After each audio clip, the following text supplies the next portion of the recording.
panicked about what to pack for lunch. Registered dietitian Michelle Jaelin joins us now with some fun and tasty snack ideas, and we're making boats out of apples. I love that. Yes. So it's anything to get kids kind of playing with their food, but playing with good food, right?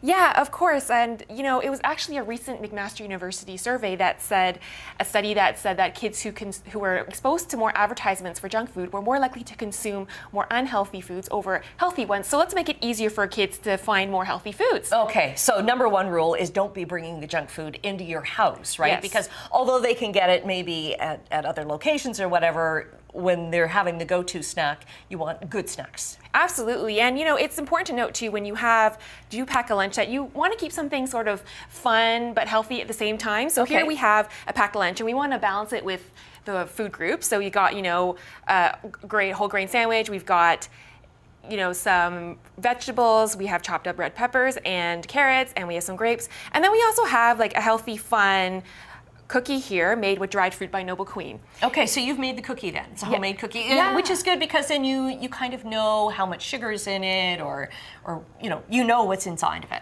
Absolutely, and it's just made with some whole wheat flours and some wheat germ, along with dried fruit. And I like this dried fruit also because there's no preservatives added and there's no added sugar. Okay. Yeah, and it comes in different flavors. So, you know, you have mango banana, we have peach plum, and we also have apple banana, which is what I use today in the recipe.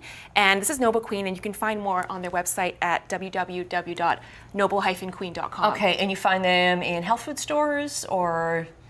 Okay. Yeah. So currently, too, if you go to their website, you can find out more about where you can find them. Oh, okay. Yeah. And I mean, dried fruit is so good, but it just, like, if you're doing it yourself, it takes forever. I can remember my grandmother drying fruit, Yeah. and it takes forever. So this is a nice, easy way of getting, and it's good, too, because it's got a little bit of natural sugar in it, too, right? Yes, it does. And then we're not too worried about added sugar as well, so with this product. So it's good to have dried fruit too if you can give it to kids in a pinch if, let's say, you can't find any fresh fruit around. Right. Yeah. Okay. But now we're moving on to our fresh fruit because you have to have fresh fruit, fresh apples for the little apple boats, right? Yeah, absolutely. So here we got some little cheese sailboats, and they're really easy to make. So kids do need their calcium. That's why we have the cheese there, and protein as well. Yeah. And so we're just going to make these little cheese sailboats. So easy, even I can make them. It's very easy, and you just you slice up your apple, Right. And then you make sure you squeeze them with lemon juice because you don't want the browning to Right. happen. That happens right away. Slice up your cheese into a little triangle wedge,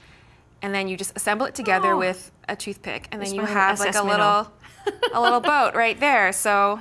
And how much would be a good serving for say, like a preschooler? Would you have like one of these, two of these? What would be a good serving size? I would say preschooler, maybe like one would be good. You can even make them smaller if you find, just for like smaller hands and you know, smaller bodies. So you know, smaller kids, you know, they're little, and then an older kid, you know, you might give them more. You might give them two or your three. apple boat is listing. Yeah, I know, right there. But you know, it's all good. Right it's there all good. too. They're right there. And then this is a great idea because you've taken, like, what do you do when it's like enchilada night or whatever, and then you've just got too many of the pita shells left over? Yeah, so many moms have leftover pita bread and tortilla bread after taco night, right? So what a great way to reuse them by making these homemade baked tortilla chips. And all you do is you brush them a bit with olive oil, you sprinkle on some dried herbs, and then some dried garlic powder or minced onion powder, and then put it in the oven for about 350 for about 8 to 10 minutes, and then they come out like this. Wow. So you just slice them up before you put them in, and that's a good way too, because instead of reaching for a bag of tortilla chips, this way you're controlling the amount of salt on it and everything else. Yeah, and you can choose not to add salt as well. You know, sometimes too, if you use a mixed seasoning blend, some of them have salt with a bit of herbs, and then you can just sprinkle them on top. And then it's also something really fun for kids to get involved with. Kids are also more likely to eat something that they have helped prepare. Right, and also they know what's in it too, Yeah, right? they know what's in it, and it's fun to prepare, and also it'll make your kitchen smell really good. Oh, very good, very good. And what would you pair this up with then? Like a hummus or?